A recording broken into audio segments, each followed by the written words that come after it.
Now I would like to invite Mr. Sayan Ganguly to give his presentation on cybersecurity. So yeah, And there is a request to please on your video while giving your presentation.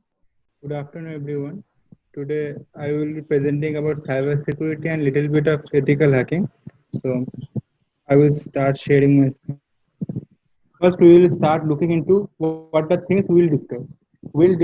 Discuss about cyber security and basics of cryptography. Then we will go into the cyber threats that are there in the system.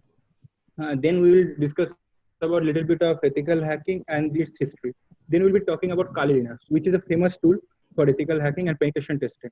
Then we will discuss about a little bit of penetration testing and its goals, scopes, and etc. Then we will be talking about Nmap, a famous tool for security scanning purpose or network scanning purpose. Then we will be talking about cross-site scripting attacks, SQL injection, and steganography. So let's start. First, that's the basic of cyber security. So actually, what is cyber security? Cyber security is a protection of internet connected things, including hardware, software, data from cyber attacks.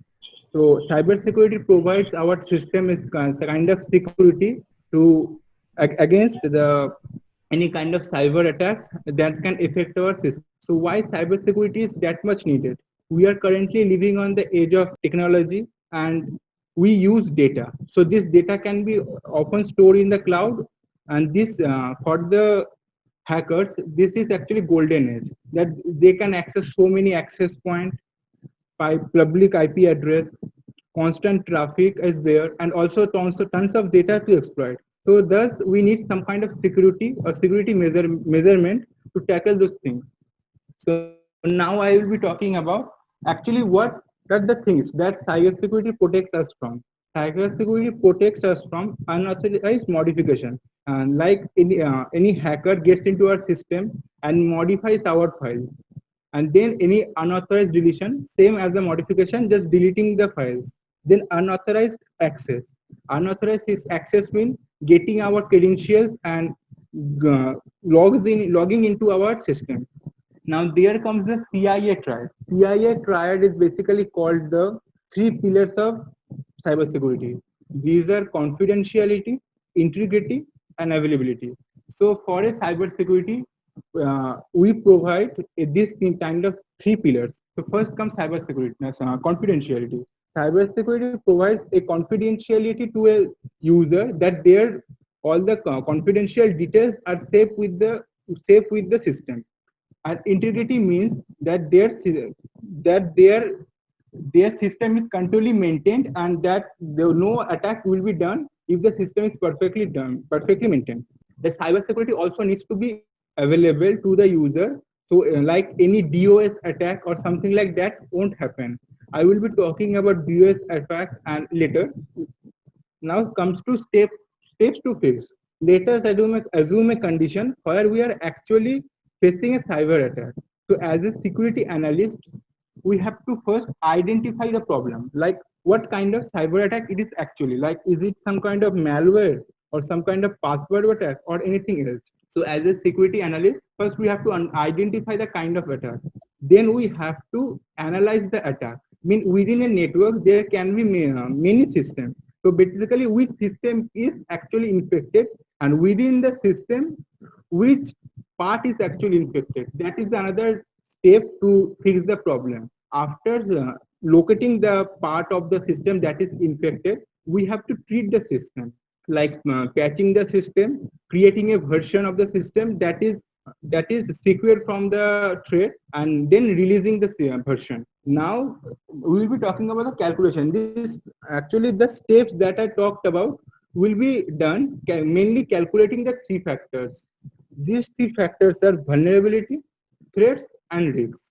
Vulnerability refers to a known weakness or an asset that can be exploited by one or more attacker. Like there is some weakness in our website that can be actually manipulated, and hacker or any trespasser can get into the system using that. Testing vulnerability is very important thing, and it is very necessary to ensure the continued security is there via checking the vulnerability. Now comes the threats. Actually, vulnerability and known threats, known weakness that are there. But threats are those that are newly discovered incident. Those have the potential to do harm to the system. So there can be mainly three types of threats, like natural threats. Natural threats are like floods or typhoon. Those can harm our servers, and then unintentional threat, like any unintentional access getting from a user to another user. Then intentional threat can be described as malwares or any kind of cyber attacks. Now comes the risk. So basically risks are the after effect of the threat, like what could have been done if the threats are there. So risks are the damages that will occur if the threats happen and system gets exploited. So basically we can say and put it into a mathematical equation, like risks are proportional to threat, that risk equals to threat into vulnerability.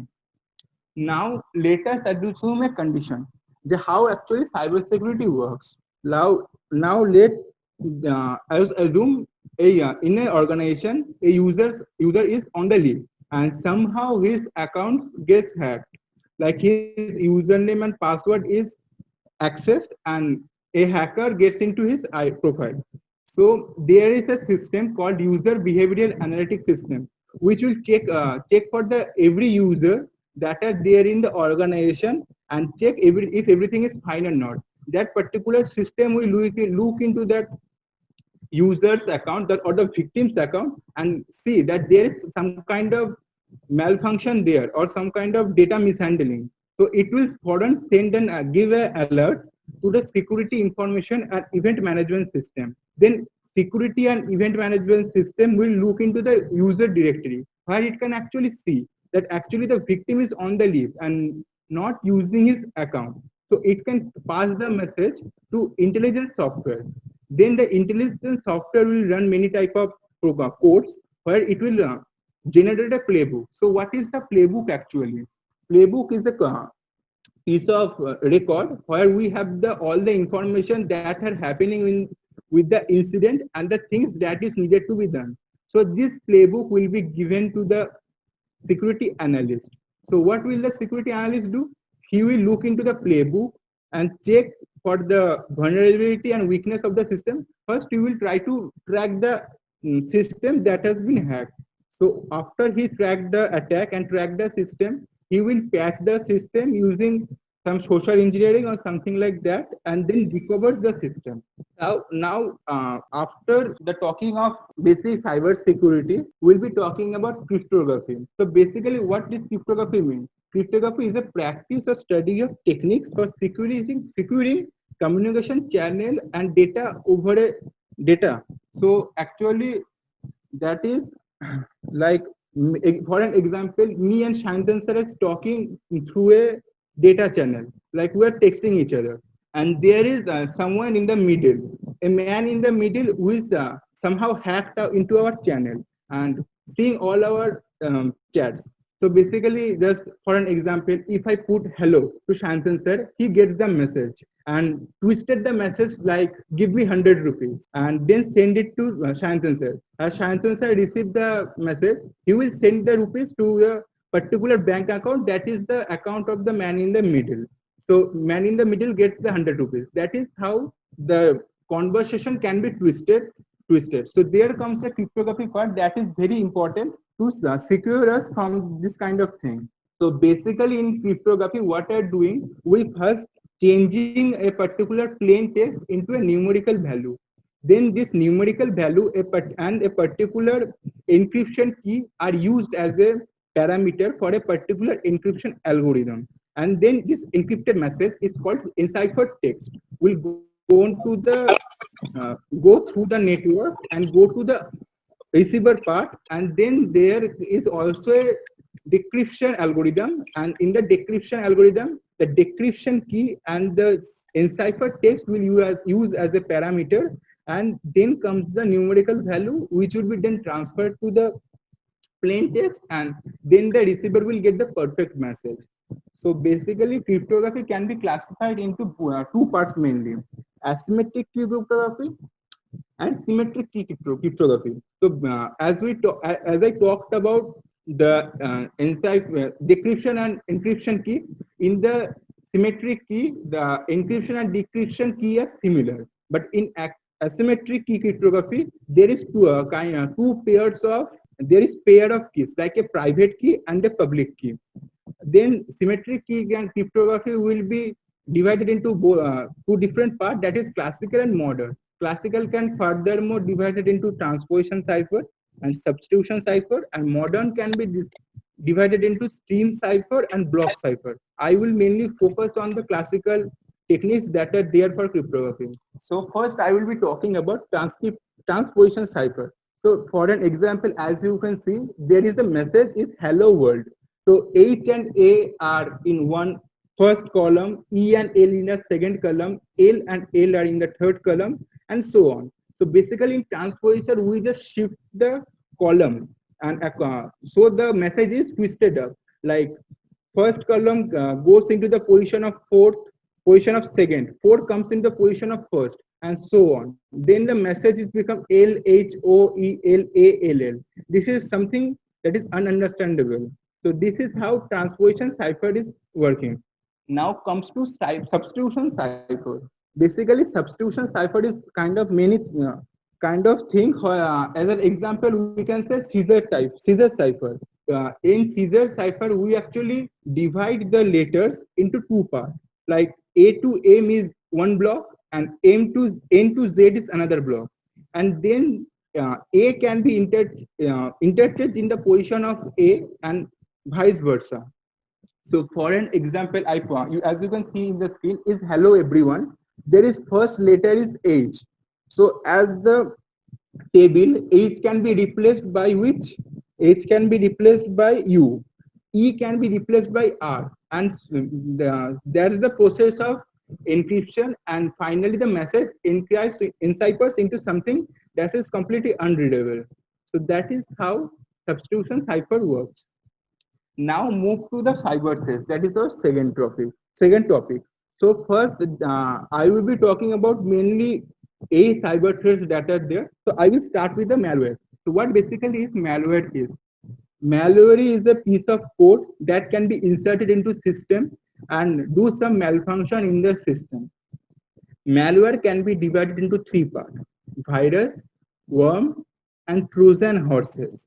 Trojan horses are those kind of threats that are actually are seem to us that they are nothing but a normal email or normal link, but they are actually malicious. And after clicking the mail, I will some kind of codes will be inserted into our system that are actually malicious and infect the software where it is inserted. Then comes the virus. Virus will affect us in some kind of software where the virus gets infected. And the worms actually spread through some kind of false link or malicious link, which will lead the victim to sharing his confidential details to the hacker. Now comes password attack. So basically, password attack is of many types, like brute force, round table, and there is also another is keylog attack. So in the password attack, what the name suggests is the password and credentials of the user or the victim is exploited by the hacker, and hacker gets the username and password. So brute force method is the method where the hacker actually gets the username and password, put it into random way, and just try to match the username and password. Then comes the round table method, where the user is where the hacker actually knows some kind of password and username that are there and try to match them and get the success. And the last one is more very deadly, that is keylogger attack. In the keylogger attack, actually the hacker hacks the keyboard of the system, and what key you press will go to the hacker, and hacker will get all the knowledge of keys that are being pressed. So by decoding all the keys, you will get the password and username. Now comes to the another interesting cyber threat and very deadly cyber threat, that is DDoS. Before talking about DDoS, I have to talk about DOS. So what is actually DOS mean? DOS means denial of service attack. Like if a server is accepting some request and giving the response, in the DOS, a hacker actually sends too much request to a particular server and overflowing him. And for the overflows, the server cannot actually respond to a actual user, and thus the DOS attack comes and server is shut down. And for DOS can be actually tracked to see the where the attack is coming from. But DDoS is more deadly as the attack that are coming can be distributed through many systems. There comes the man in the middle attack. Man in the middle attack, I kind of said that in the first where I talked about cryptography. So man in the middle attack is the attack where the man in the middle hacks the communication channel and gets the messages and can actually twist them into something that he wants to do. Now, drive-by download is an attack where the hacker actually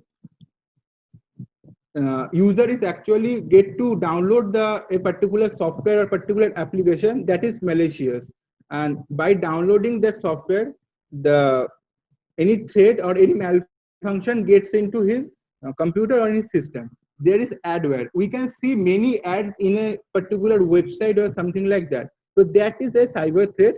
By clicking the ad, that may lead us to the sharing our confidential details or many more severe attacks. And there is rogue software, a software which will implement himself or impersonate himself as being a good one and say that it will clean all your viruses that are there in your system. But actually it is the one which will implement or insert the virus in your system. So that is a very dangerous cyber threat that is there. Now, as I talked about cyber threats, I will be talking about the people who are doing cyber threats, that are the hackers. So actually, there is no definition for hackers particularly. So hacker can be described as a person who has intimate understanding of internal working of a system and a computer. So after telling about some kind of definition of hacker, I will tell about the history of hacker and hacking and the first computer worm that was there. In 1918, the first computer worm was created by R.T. Morris, and therefore it was called actually Morris worm. As per report, Morris worm can actually affect 15,000 computers within an hour.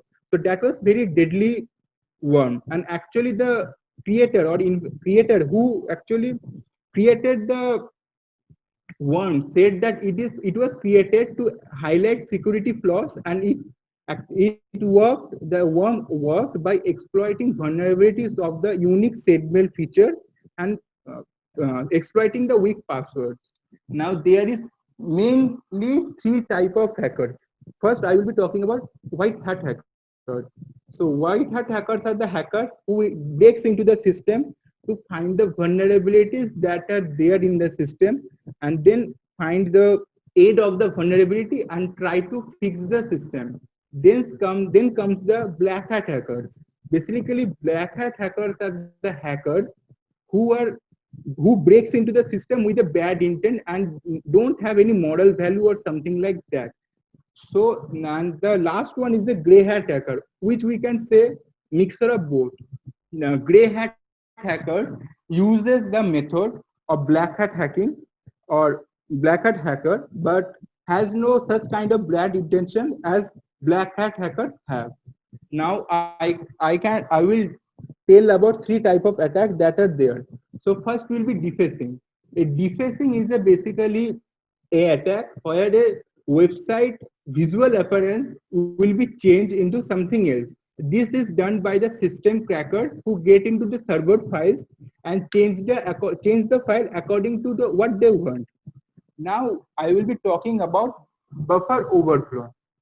What buffer overflow basically means, as a piece of data that is transferred to one place to another place via some kind of channel or network isn't immediately written to the memory, but it is actually stored in some kind of stack where it is needed to be executed in the later. So basically that stack can be exploited through overflowing with any other data.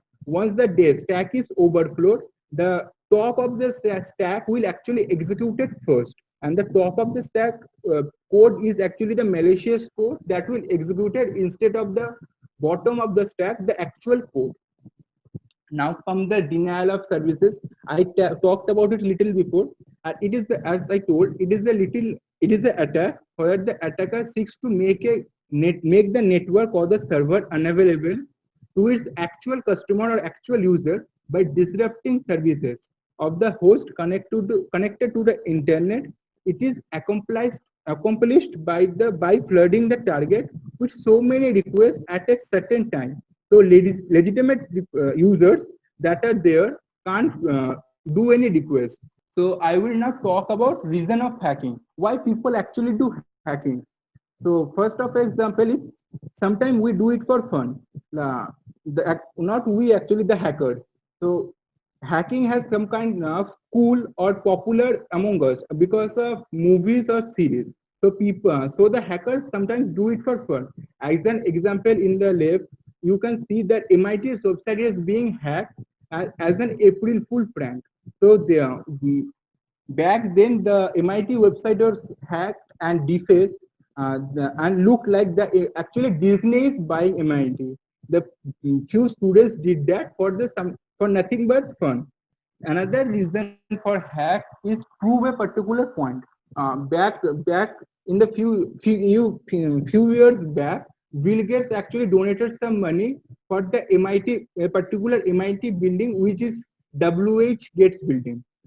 On the day of dedication that of the building, the system of that building that actually runs the Windows XP were changed to temporarily boot the Linux. And there was a particular welcome message, and there was a famous penguin of Linux. So, and the message was welcome to the William H. Gates building. So some students actually did that, and they did to prove a point, or that the Windows is actually also vulnerable. Now, hacking is some kind of challenging thing. So many people actually do it for just fun, for challenge, taking up challenge. So as an example, MIT's building's facade were turned into gaming board, and it was a quite challenging task, and yeah, students did that for just taking up the challenge. And last is the with bad intention. Any black hat hacker does the hacking because of the bad intentions that they have, like ransomware, asking for ransom by manipulating the website or getting any confidential information. Now I will be talking about Kali Linux, a famous tool that is there, a Linux distribution penetration testing tool, and it offers a lot of tools by default. So actually, why you use Kali Linux over any other system that is there, like Parrot operating system or something like that? What Kali Linux actually provides? So there is some things that Kali Linux actually provides. Kali Linux provides more than 600 tools for penetration and many more. Kali Linux is actually customizable. The graphics interface or something like that can be changed in the Kali Linux. Kali Linux is very much secure, and also it is multilingual. Like the user can operate it in its native language, and of course Kali Linux is free of cost. Everyone likes the free of cost thing. So Kali Linux is actually free of cost. Now I will be talking about some Kali Linux tools that are AirCrackNG, Armitage, Wireshark, Metasploit. So first come to AirCrackNG. So AirCrack is basically used for data packet sniffing tool, means the looking into the data packet and analyze it. Another tool that is there is Armitage. Armitage is basically for any visual exploitation happens, and try to fix that. We try to fix that with Armitage. Wireshark is actually for analyzing a particular data packet, and Metasploit is for the penetration testing. So now comes to what is actually penetration testing is. Penetration testing is the practice of testing a system, network, or a web application to find the security vulnerability that an attacker can exploit. So as a penetration tester, what we have, what goals do we have? First, as a penetration tester, one can actually do accessing the weakness of the organization, understanding the risk position better is another important thing for a penetration tester. Another thing is accessing system to find weakness before any external system exploits actually happen. After these things, the result will be done by creating a detailed report, suggest the fixes to the bugs, and what are actually, as a penetration tester, one have the particular scope. Before penetration testing, one must have the idea how much sandbox or how much work area does he have, or how much area is restricted and no touch kind of area. Now I will be talking about a famous tool, that is Nmap. So basically Nmap is a network scanner created by Gordon Loin. It is widely used by ethical hackers to do network scan. Nmap used to discover host by sending data packet and analyzing the report. So actually network is the tool, Nmap is the tool who will be running the network scan and check for the any exploitation data there in the network. Now here is another interesting topic, XXS, that is cross-site scripting. Cross-site injection attack is an attack where attacker can execute malicious script. Any malicious, actually that is the JavaScript into a legitimate website or web application. So an attacker so here is the thing, attacker actually doesn't attack the victim directly. Instead, the attacker put the malicious script into the website. Then the victim who will visit the website will get the script, and the browser of that victim will run the script, and thus the system of the victim gets the virus or malfunction. So there is mainly three type of accesses that is there, cross-site scripting, that is there, reflected one, stored one, and DOM ones. So basically in reflected cross-site scripting, a malicious URL is generated through a malicious string. A malicious string and a legitimate URL is put together and created created a malicious URL. Then this malicious URL will be sent to the victim. The victim will be tricked into clicking the URL, and the website which is running and response script, then the website includes the malicious script in response, and then the browser execute the malicious script. Thus the user gets the malicious script or the exploitation. Then comes the stored cross-site scripting. In reflected one, we are tricking the user to get the malfunction, but actually in the stored one, we are storing the link or the URL into the data or the script into the database of a particular website. For an example of the comment section of any social app.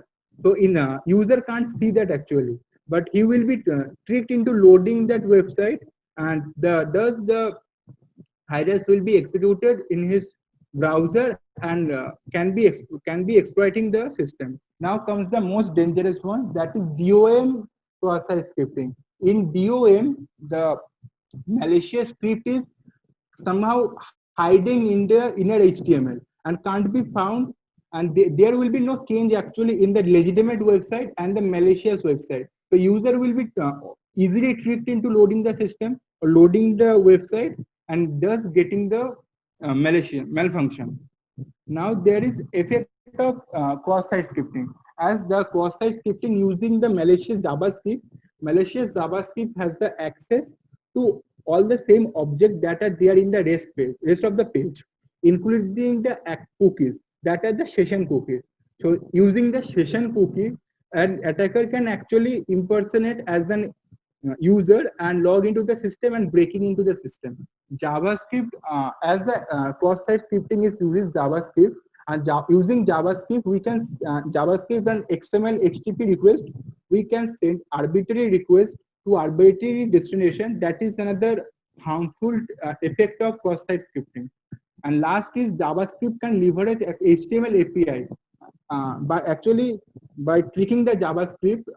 or exploiting the JavaScript, any the hacker can get access of our keyboard and get access of our mic, webcam, everything. So as an example, if the attacker gets the access of our keyboard, then he can easily do the keylog attack and get the password and username of us.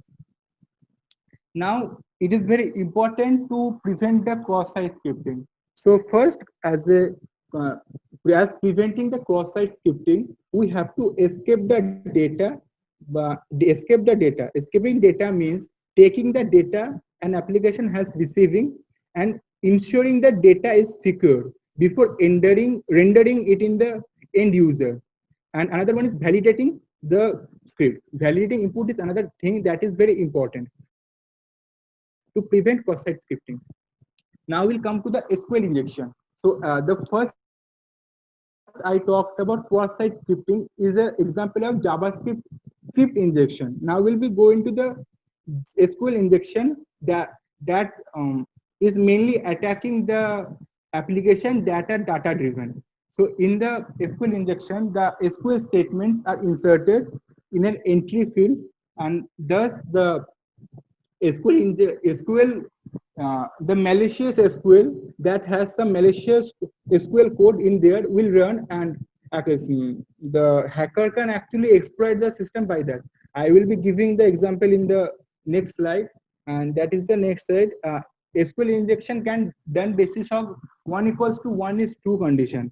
Like for an example, in particular page, uh, if we are selecting star from user where user ID equals to 105 script is run, that means there is we are in the browser, we are in the front page, we are seeing the user who is having the 105 user ID, but putting the 1 is to 1 equals to 1 condition there also as a, or the user can get all the access, all the data of all users that are there. So SQL injection based on batched SQL statement, like almost every database can actually run two statement at a time. So here select start from user can select any user, and that can be actually tricked into another SQL statement, that is drop statement. So select start from user will be there, and drop table basic data will be also there, and the basic data table will be dropped, and that there comes the unauthorized deletion. Mitigation or prevention. Mitigation or prevention can be done using the detection, like SQL injection is done basically via that link or malicious link or malicious email. So detecting the malicious email or malicious links is very important to mitigate or to prevent the attack. The second one is escaping. So escaping is a straightforward method. For an example, we use MySQL res escape string in the PHP to escape the attack. So now comes the last topic of our discussion, that is steganography. So basically steganography is the uh, concealing the data into concealing a file within another file. Like for an example, this is the image that is there, and by putting the different light, we can see different data. That is the basic example of steganography. Thanks to everyone for diving into the world of cybersecurity, and thank you. Thank you, Sayan. Since the presentation will be recorded, kindly name yourself and your organization before asking your questions. Now I would like to ask Sayantan sir, what is your intake for this presentation? Sayantan sir. Yeah, it was a serious presentation and good research. You did your part very correctly. Okay, so we can go ahead with the questions, I guess. My interest lies there. Anamika, the first time I'm seeing a light behind. I'm seeing a light Sorry, behind. sir. That's a tube light, so I can't really do much about it. No, I got just putting a light. Go ahead. Okay, so once again, I'm not a very technical person, so I'm just gonna ask basic questions. I hope you can answer it. And there's a little bit of network issue from my side, but I just want to know, in the last few sessions we covered tokenization as well, right? And that's again for security purposes and such. So what's the basic difference between tokenization and encryption here? Shan? Yes, tokenization can be said as an application of encryption, and the cryptography which I mentioned here is another type of encryption and decryption method that is actually happening to prevent the data prevent any attack that will happen in the communication channel. In simpler terms, Anamika, you can say that tokenization is basically a simple form of cryptography. The most simplest form of it, right? It's like you ABCD, you number it 1, 2, 3, 4, 5, 6, right? That is the simplest form that can be there. But in case of proper crypting, you encrypt the data. Last session also I said encrypting data in multiple layers, right? 1, 2, 3, 4 karke, in multiple layers, and once that is done digitally, we can call it as cryptography or cryptic data. That needs a proper decryption tech and the encryption tech to be encrypted as well as decrypted. Elsewise, it's not going to work. Did you freeze, Anamika? Okay, she froze. Anamika, did you freeze? Yeah, I'm so sorry. My net just froze. So yeah, I got, so tokenization is like a subset of Yeah. the things we talked about, right? Okay. And I had one more question. So if a person who wants to get into cybersecurity and such, how do, especially in very large industries such as banking and all that, so how do they go about it? Like, how do they start these practices? Okay, go ahead, Shan. Would you like to try it? Yes, sir, definitely. So basically, before starting any research in the ethical cyber security, we first have to understand the networking system very well, like the IP address, DNS things, and that is very important thing. As there was no time, so I didn't talk about that kind of thing, like fundamental of networking, like IP address, TCP. These things are very important to learn. After learning the fundamentals of networking, one can dive into a cyber security. First, before knowing cyber security, they have to know that the threats that are there and how to actually cover those threats or prevent those threats. Then they will slowly dive into the ethical hacking, and they will slowly dive into the processes or tools that are there. As I told about Kali Linux is a famous tool, and then the thing started. Really. So the tool that you mentioned, it's used by different companies, right? Kali Linux. Yes, Kali Linux. Yes, Linux distribution. Okay, so these tools, like what tools do big companies such as Facebook, Google, and all they use? Is it somewhat similar to the ones you mentioned? See, there are limits to tech, right? There always will be limits to tech. So what they do, they have on their own in-house softwares, like we have our Peacon and stuff. Can you continue, please? Yeah, sorry about that. So like we have our Peacon and stuff, right? They all have their own networking tools, networking software and stuff. And see, basically in simple terms, like Shayan said, networking, any software that is related to networking will get you into ethical hacking and stuff. Because see, if you just have a single PC, maybe the laptop that you're using, Anamika, if you have that laptop and you're not connecting internet to it, you're not putting any pen drive into it, just let it be, and maybe using paint the whole day, or something like that, something that comes inbuilt with it, right? So it is not going to get hacked in any way. It's impossible. I can't do it. No one can do it. It's literally impossible if you're not connected to the system, to the grid rather, the internet grid. So think of it that way, that every company, anything that you can see, big companies, big MNCs, everything, they have quite a number of network engineers, right? Networking engineers, like for here, let's say when websites get hacked, everyone comes shouting to me, "Kya hua dada?" So things like that, right?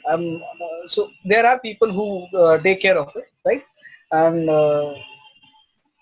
yeah, that's more about it. Networking is the key. The softwares they use, they look into the networks. There are limited number of ports, right? There are only 99,999 number of ports. So that can be scanned every minute, right? All the ports that are open. So if any port is left open and that does not have that was not supposed to be left open, you can just close it. That's the way how I do it. In case of Shine explained DDoS very perfectly. In case of DDoS attack, so what we have done, our systems are distributed over a CDN network through Cloudflare. It is globally accessible. If you let's say you're sitting in Kolkata, if you check our website address, the IP address of the website, you'll get a sub address. If you are sitting in UK or US, anywhere, any place in the globe, you'll get another address from my server. Right? It is distributed over CDN network, so you cannot actually practically even except my developers here, like Shayan, Shruti, Varun, who are actually into the system. Elsewise, no one can ultimately identify the actual IP address of the system. It has been masked multiple number of times. So try and hack this. So that is how they do it, right? It's the same case with Facebook. It's the same case with Microsoft. It's same with everyone. They are just leveling their stuff up. जितने ज़्यादा layers, उतना ज़्यादा security. So how is this connected to, I don't know if it's in the same domain, VPN? I mean, a lot of people use a different VPN address to watch movies and such. So you said, everyone gets a different IP address and all that stuff. So I just want to know how it's connected. I'll tell you something. Let's make it very simple. Where do you stay, Anand? Bangalore. Bangalore. So your IP address will be from 108 if you check it out, right? And my IP address will be 113 because I am in Kolkata. But let's say I give you a backdoor to my computer. Let's say I just maybe start a screen share here, right? I'll do this and I give you the access. You ask for a right and I give you the access. What happens? You're accessing my system. You're actually accessing my system through a network, through your network. You're coming to my system through your network, and over here you can actually start YouTube, Netflix, I don't know, anything, right? You can actually access your bank accounts from here.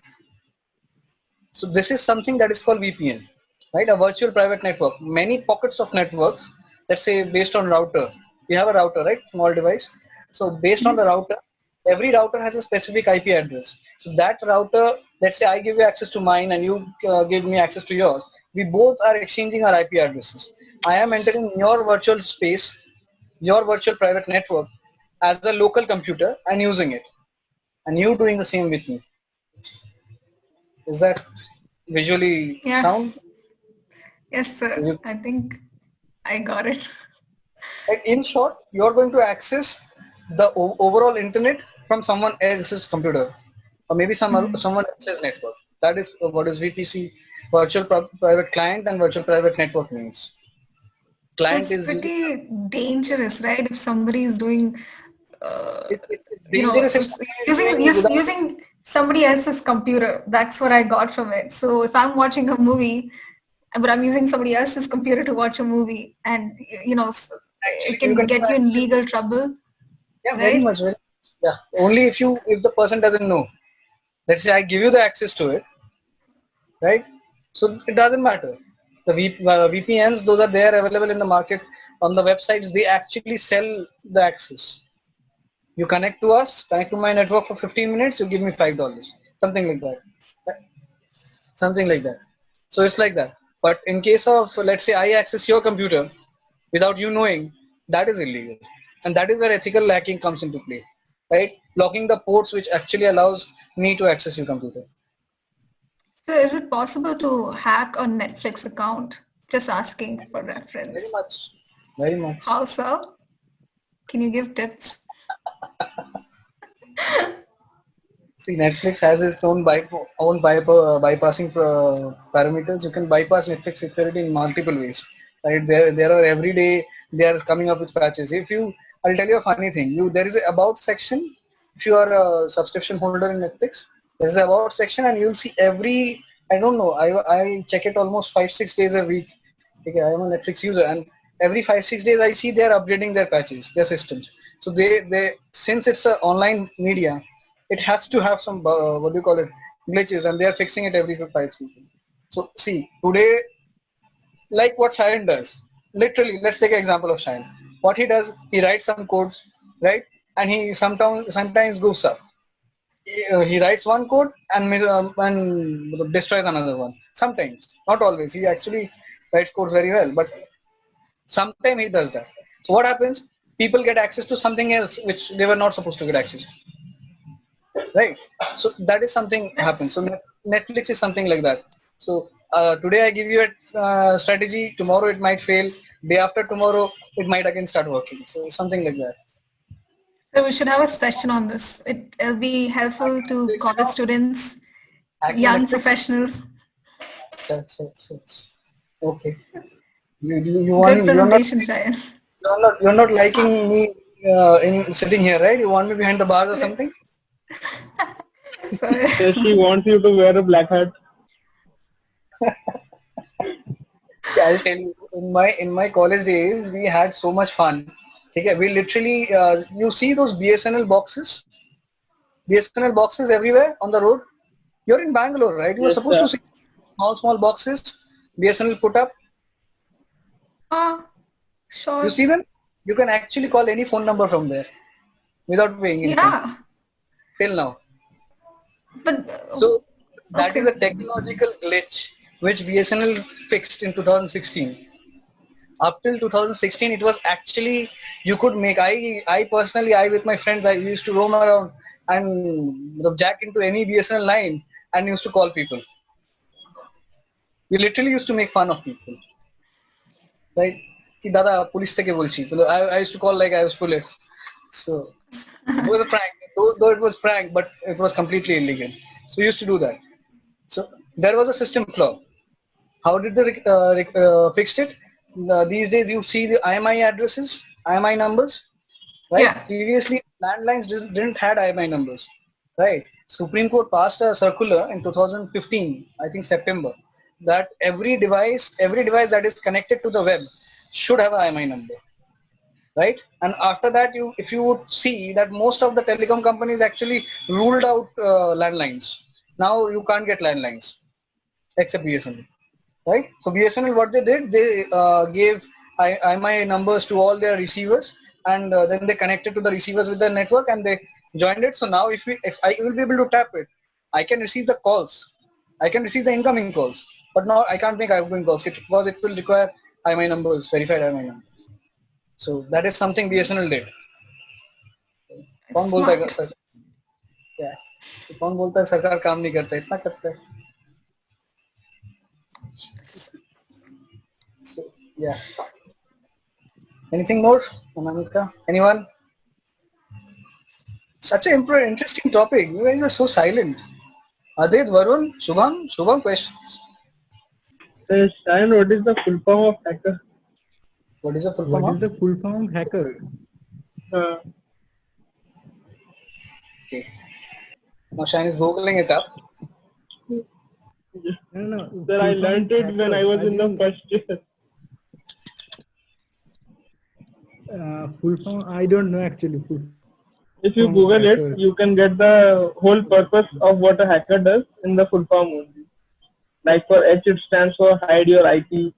A stands for we have to aim who is our victim. Basically, technically, Shubham, it is not supposed, there is no full form of hacker. Right? Hacker is an acronym, what do you call it? A short version of hardcore programmer, right? Someone that is into computers all the time, right? So basically, that is a short form of hardcore programmers. But in simple terms, there is no, what do you call it? A full form of hackers. H as in equal to this. Nothing is there. It's like hardcore programmers are generally called hackers. So in technical terms, you're also a hacker. I'm also a hacker. Shayan is also a hacker. Yes. Right. So Shayan, how can we do SQL injection? Like, what is the process? Actually, SQL injection is the thing where we are inserting any SQL, like SQL query is nothing but actually a string. So we are putting any more code or more data into that string. Like is query equals to select star from user, where user ID equals to that. And as an example, I told before, or 1 equals to or. So 1 equals to 1 is actually true for everything. So what that will do, that will get all the data of the user. So that is a basic example, changing the SQL query and twisting it up actually. So that is basic example of SQL injection. I'll give you a small example. Right, a few days back, you might have heard that Adore India's website is showing a lot of ads, right? Yes, sir. Right. So it was very a serious issue. I had to deal with it with some time. So what happened? There was a hacker. I don't know from somewhere I don't remember, someone from Amazon's actually. I was interested in that. Oh, IP address. It was masked. In any case, so I don't know if he was from where. But basically, what that person did, he made a comment on the system. It was a WordPress system, and what he did, he made a comment on the system and saying that hello world, and just after the comment he included a whole PHP script in it, right? So whenever that page was loading, okay, the website, the WordPress is a stupid system. So what they did, they actually load the whole script with the PHP stuff, right? It was decrypting the PHP code and compiling it and giving the results. So what was happening, because of that single PHP script, I had to break my head, कहाँ से गड़बड़ हो रहा है? Yes. Okay. So that was loading constantly, and someone in the world was actually viewing the website, right? We get around 300 visitors every hour, 300 unique visits every hour. So just imagine 300 visitors, that means almost 5 visitors a minute. So 5 visitors में से कोई एक जाके was opening that page, and I was like, okay, who the hell, what is happening? I'm cleaning the codes randomly, फिर भी नहीं हो रहा है. Then I actually clicked, SQL injection clicked, and I gone through the database and actually found out the script. I have sent it to Shan also. If you want, Shan can send it back to you. So that script was installed into the system. I gave the script to Shan. तो हम लोग भी दूसरे के website में कर सकते हैं. Sorry? दूसरों को WordPress वेबसाइट में कर सकते हैं. हाँ, कर सकते हो. WordPress वेबसाइट हैक करना जिंदगी का सबसे इजी काम में से एक है. So we'll do it to our competitors. Huh? Good one. We'll do it to our competitors, sir. We actually don't believe in the word competition. It will be tough, but yeah, we can do it. We can actually do it. There are people, see, I was telling about Rogue software, right? So there was a rumor a few years back that QuickHeal, this antivirus, right? And it still has that reputation of downloading viruses. It doesn't just download antivirus updates. It also downloads viruses, and it puts into the system and tells कि मैंने ये virus पकड़ा है. ठीक है? So it does that. It literally does that. So there is a, what do you call it? There is a legal case filed by this. There was this Bengali company, Amar PC बोल के, ठीक है? It actually filed a legal case against QuickHeal for this. Right? They were partners. QuickHeal and Amar PC were partners, and what they did, QuickHeal sold their softwares. कि भाई, give me 500 rupees for 1 year subscription from Amar PC. They gave them, and they installed in all their PCs QuickHeal antivirus. And all of a sudden, their people came in running कि दादा जिंदगी बर्बाद हो रहा है. Your computers are infected with virus, right? So this was a lame joke, which actually destroyed this Amar PC company. Okay, Saurabh Ganguly was the brand ambassador of this company, and I don't know, somehow it got destroyed so badly. In 2012, they had to sell off their shares for, I think, 6,000 rupees. They had to sell off their company for 6,000 rupees to Compaq. The toll was so bad. So normally, very obviously, they couldn't complete the case, and QuickHeal loans free. QuickHeal all, if you go through the antivirus companies, you will see that most of the antivirus companies has loads of cases pending against them regarding this. Right? They all have it. In fact, Norton a few years back was told that they were stealing user data. Google now has this claim, okay, that the incognito mode that is there in Google, Yes, sir. we use to drive the data.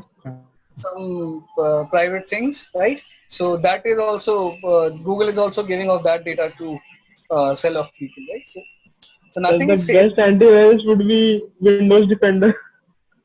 ना Windows defender तो क्या defend करते हैं पता ही नहीं चलता है. तो स्कैन जरूर करता है 2 दिन में. Windows actually made a fool out of themselves after installing that, after creating that. If you, I don't know, everyone has Windows, right?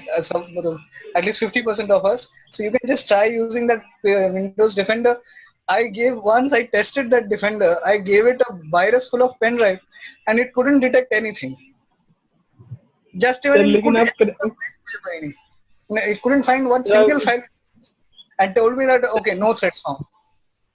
किसी भी सॉफ्टवेयर का क्रैक या एक्टिवेटर डालोगे तुरंत पकड़ लेता है. वो उसको पता है ना, क्योंकि वो भी it can only catch those cracks and viruses that are related to Windows. Yes. Check it out. Windows का क्रैक, ऑफिस का क्रैक सब पकड़ता है. ऑफिस का क्रैक पकड़ेगा, विंडोज का क्रैक पकड़ेगा, बट अगर फोटोशॉप का क्रैक डालोगे एडोब का नहीं पकड़ेगा, वो तो उसका कॉम्पिटिटर है, राइट? सो क्या करें? वेबसाइट जो खाली डिस्प्ले करता है इंफॉर्मेशन, उसमें कंटेंट चेंज कर सकते हैं हैक करके, या कुछ वे है उसका हैक करने का? बोलो शायद. Yes, there is a way. That way is called defacing. Basically, that is done by system cracking. Actually, get into the files that are there in the server and change it into something different. And actually, by defacing, we can change the appearance of the particular website, and that is done by cracking the server and gets into the files of the server. तो server में कैसे जाएगा? I'll tell you a very simple example. You are using assets.iv data, right? हाँ sir. Why are you using assets.iv data? Do you understand? क्या sir? क्यों use कर रहे हो assets.iv data? क्यों यूज कर रहे हो, समझ में आता है? हाँ, तो उसमें स्टाइलिंग है ताकि अगर कोई, क्या सर, अगर तुम्हारा सेम डायरेक्टरी में फाइल्स रहता तो तुमको तो आपको तो इजी होता फाइल बनाने के लिए, right? But I don't allow that. You know why? The basic reason is when you are fetching a data from a CDN network, the data that is fetched that does not disclose the actual IP address of the system, right? Server security gets increased, and the user cannot actually, since the user cannot get the actual IP address, it cannot actually go through those 99,000 ports and find out which port is open and get into the system. You're getting my point? Yes, sir. Basically, you need an access point. If you want to get into a RDP system, you need port 35 to be open. If you want to get to a FTP system, you need port 21 to be open. Something like that. SMTP 465, IMAP 993, something like that. So any port that is left open is always accessible to the hackers. So I don't give access to that, and that is how you use it. But let's say for a change, I allow you to use those, give those files from your server, right? What will happen if a person downloads the file from that server? The person will get access to the IP address. You're getting my point? And what that person can do, let's say I'll go through all those 99,000 ports and check which port is open. And that port I'll use to get into the server. I'll plant in my file, ask the web server. I might replace the file actually. I might actually replace the file, right? Correct, Shane? So I'll replace the file and I'll put in my codes in it, and I can ask people to load it, and people are going to download some US stuff. अगर बिना access के तो आप कर नहीं सकते हो. नहीं, बिना एक्सेस का कर सकते हैं ना, वो पोर्ट चेक करेंगे सारे का. एक चीज है, there is this thing, I'll discuss it further on this. Don't worry, this is going to take a long time. But in short, समझ लो, there is a system thing called anonymous users, right? Every system allows anonymous users, right? मतलब guest को आने देते, आतिथ्य देवो भव or something like that. So every user allows that. कुछ ऐसे ports होते हैं, right, जिसमें anonymous users को full access मिल जाता है system का. वही पोर्ट को ब्लॉक करने का बात कर रहा हूँ मैं, वही पोर्ट का एक्सेस हमको नहीं देना. Getting my point. उसमें पासवर्ड भी नहीं लगता, उसमें यूजर नेम लगता, कुछ नहीं लगता.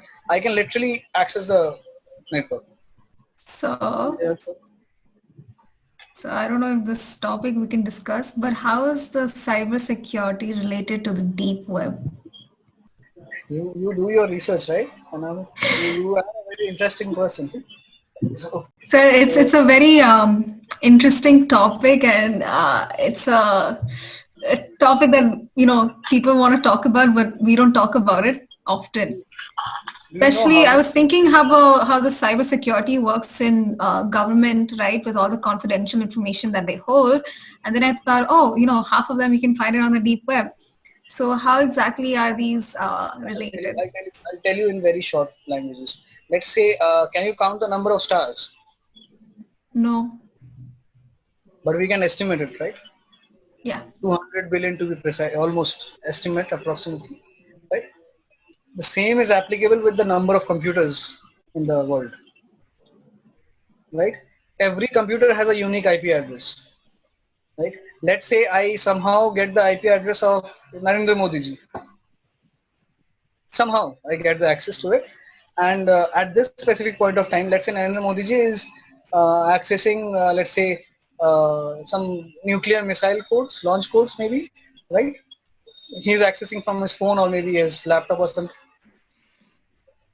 I don't hack into the main server because I can't do that, right? There are people like, I don't know, Pichai or someone is sitting there, they are blocking the access for the hackers.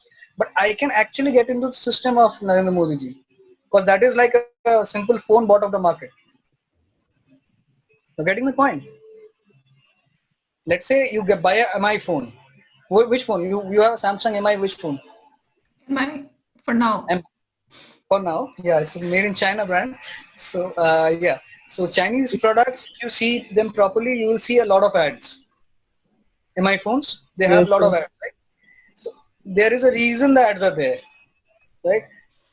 They have actually opened the ad port for the phones, right? There is a port called 8649, I think the port number, I don't remember exactly, 8649 or something like that. That is the ad port. That port allows your phone to exchange data with the ad servers so that MI can make some extra cash, right? The same port, let's say for instance, गलती से नरेंद्र मोदी जी ने एक MI phone से ये data access कर लिया, right? So that port is open for the ad networks. And somehow I, as a hacker, I get to know that this specific IP address is of the phone of Narendra Modi ji. What I can do, I can actually enter his phone through that port, get the data I want, and sell it on the deep web. So is this what the famous anonymous hacker does? Yeah. Who exposed a lot of the celebrities out there? The X-Files, the intimate moments of celebrities and everything, right? They are doing that only because they can't get access to Google servers. They can't get access to Facebook servers. They actually, the Facebook is so strict with their security, they actually close all the ports down. Back in 2017, they literally closed everything down. And I don't know, everyone, people who are into social media, they might have noticed a one-day blackout. It was, I think, on 26 July or something. There was a one-day blackout. Facebook was not working anywhere. It was opening. It was not working properly. किसी का photo कहीं आ गया, कहीं क्या आ गया. It was all haywire. What actually Facebook was doing, they closed everything down. All the ports were closed. Only the browsing port was open. Now Facebook has opened only five, I think 6 ports are open for Facebook users. They only can broadcast images. They can broadcast videos, scripts, HTML data, some CDN data, and some API access requests. 6 ports, they are open. Rest all 99,995 ports, 96 ports, I think, they all are closed. You can't access them. So Facebook is safe, but my phone is not. Right? That is where we need to take care of the cyber security part. We have to make sure that, yeah, we don't download anything and everything. We don't give access to our phones. Let's say someone asks my phone and I don't give access to him. Right? I myself used it. I used it in wrong purposes. I actually accessed someone's location very unintentionally. That person was not knowing what I was doing, but I was actually accessing the location of that phone. Right? I could access everything. I could see I could see the videos. I could see the WhatsApp text. I could do whatever I wanted in that phone. Right? So that is something that can be done. It's very much illegal, but that is where cyber security comes into play. And that is where our data gets stolen, right? Nothing gets stolen off that server directly. It gets stolen from any other connection points. You can't steal it from the server. You have to steal it from somewhere else. Yes, sir. I got it. Kind of. Yeah. So may I ask, Yeah, go ahead, Rajit. sir, can you say some of the common tools used by hackers? No, I won't say that. Sign bro.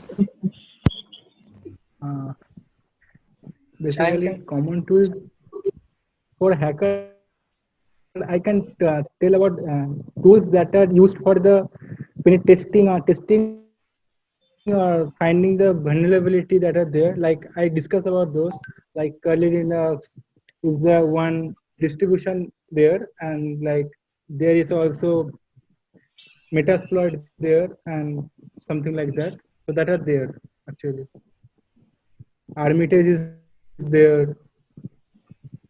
I'll tell you an Android one, Net Analyzer.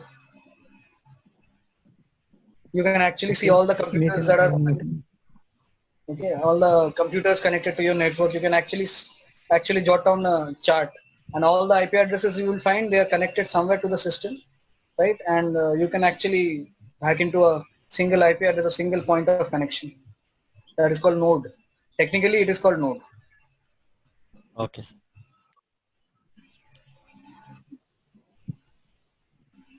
Okay, so any more questions? So that's why we shouldn't use a free Wi-Fi network. No, why shouldn't you use free Wi-Fi network? Now again, you are going into a debate. Why are you going into a debate?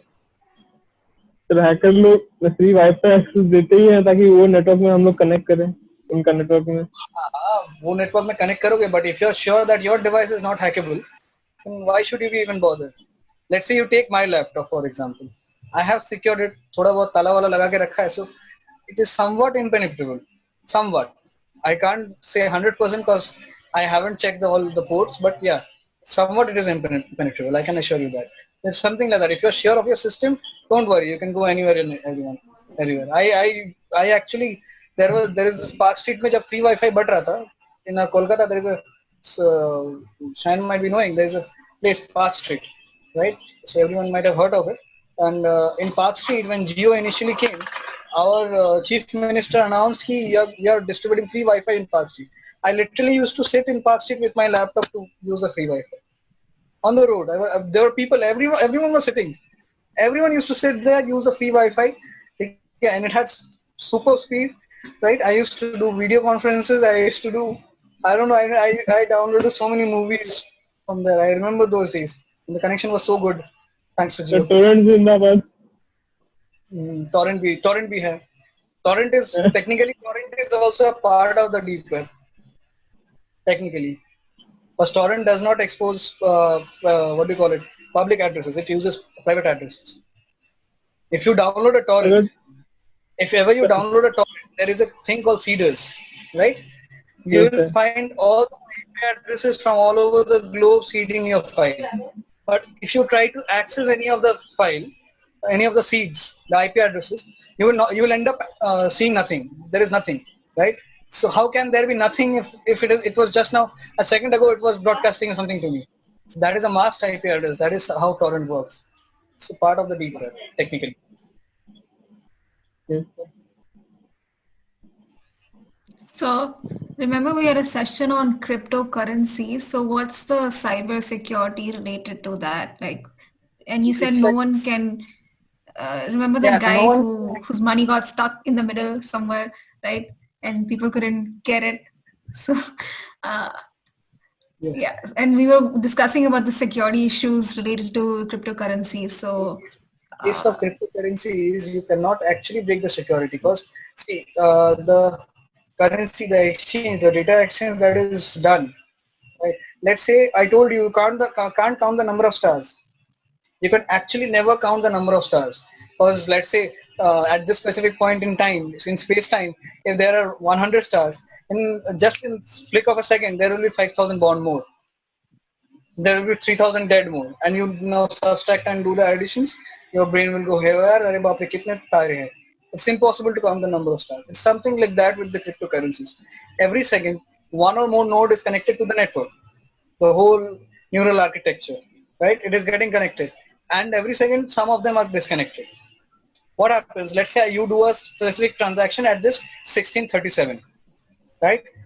The next minute, the 1638, there will be 15 computers which went offline with the data that you have transacted, right? So your data is secure. You actually did the transaction. You did the transaction, right? You send me the cash, right? Yeah. So your data is safe with those 15 computers. Whatever manipulation is going to happen is with the rest of the computers. Let's say all the network dies, all the computers are destroyed, let's say by the virus, but that 15 computers will have your data in it. And your Is money that a is good thing or a bad thing? Because very they have good your thing. data. Okay, It's it's a good very thing. It's going to be tokenized in all way possible. So you can't actually decrypt it. That's a very good thing actually. See, basically you are putting your eggs into millions of baskets at once. So it will be very hard for the egg thief to steal it.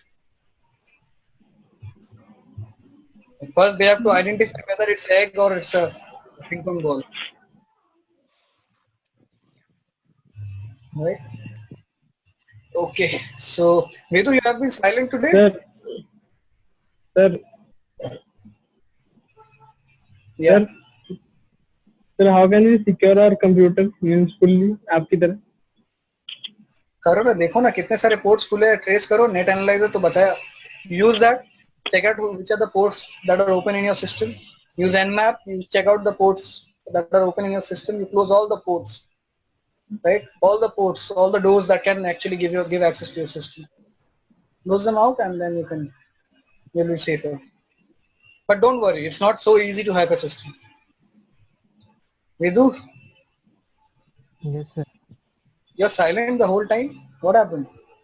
So I was just listening to the interesting conversation. Okay. So बस Have एक any question था. Yes, sir. बोलो बोलो. वही मैं हाँ, yes. मुझे पता था तुम्हारे पास क्वेश्चन होगा इसलिए तुमसे मिलने गया. So like I have got to know that Mac is considered to be sort of safe as in comparison to viruses. What? Viruses Mac, के sir, related Mac का Mac बात को कर रहे हैं. consider करते हैं ना sir कि it's sort of virus free sort of. So What? I'm not virus actually free. getting Mac, sir, Mac बोल रहा है sir. MacBook Okay, sir. MacBook. Okay. Okay. Yes, sir. Sorry. It's sort of considered as virus free, and Windows is considered to be virus prone. So still, Okay. Go ahead. so Complete. sir तो वही कह रहा था कि and for cyber security many people use Mac as a platform. So why would that be? In simple terms, Mac does not allow all the ports to be opened at once. That was something Macintosh guy, the Apple people, they decided in the beginning. They were not opening all the ports to the users. Okay. They did not even give access to all the ports, and there was so much of fight before that. Okay. In 2000, I don't remember 2013, I think there was a serious issue with Mac PCs that they were not getting connected to Adobe systems.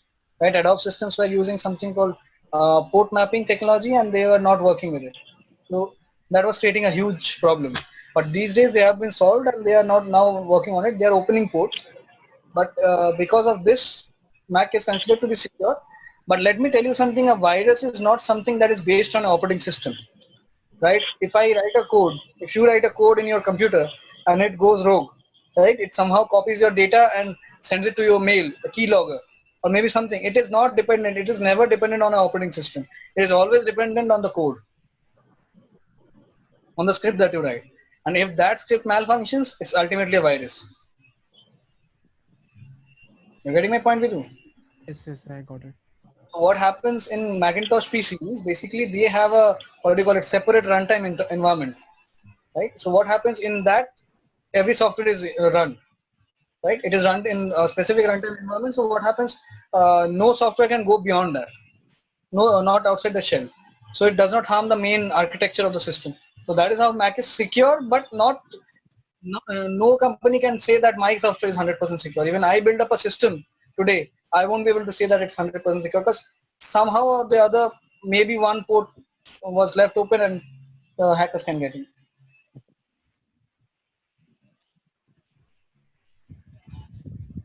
Right? Okay, so pretty interesting discussion we had. Okay. Any more queries? Shayan, तुम्हारी कोनो question আছে নাকি? Do you have any questions? Sir কি করে করবো sir hacking একটু বলেন তাহলে করতে পারি মানে black hat hacking not ethical hacking ethical hacking is something যেটা নিয়ে আলোচনা হয় কিন্তু ব্ল্যাক হ্যাট হ্যাকিং নিয়ে হয় না black hat hacking is not something that is talked about, so how to know about that little more? You have to get into the deep matter. See, black hat hacking is something like very simple. It's white hat hacking, right? It's same thing. It's like when a white hat hacker goes rogue. Today I told you, BSNL people knew about it. कि कोई भी उसका jumper में तार लगा के they can actually make calls, but they didn't recover it until so late, until the Supreme Court passed an order. They were not even bothered. Okay, just hold on.